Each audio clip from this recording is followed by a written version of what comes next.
I'm gonna teach you how to use the LEN function in Excel in just 2 minutes. If you need to count characters in a text string, the LEN function is what you need. Let's get started. Here we have a list of text entries in column B. We want to count the number of characters in each cell. To get started, let's begin by entering the LEN command. The LEN function takes one parameter, the text string or cell reference whose characters you want to count. In our example, we'll enter the cell B2. This function will return the number of characters in the text string.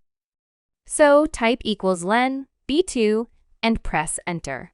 When you press enter, you'll see the number of characters in cell B2 displayed in the cell where you entered the formula.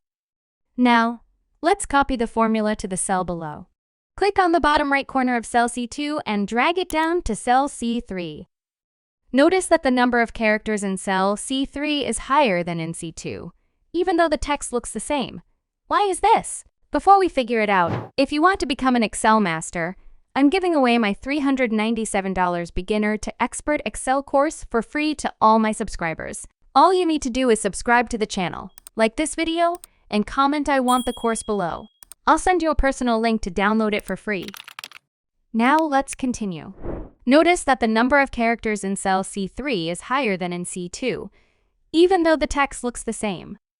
If you look closely, cell C3 has a space in the middle, and spaces also count as characters.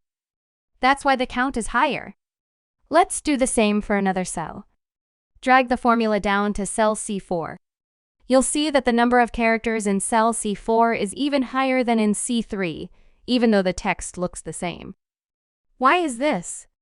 This one has a space and a period at the end, and punctuation marks also count as characters. Just remember these two details about the LEN function, and you'll be fine. And that's how it works.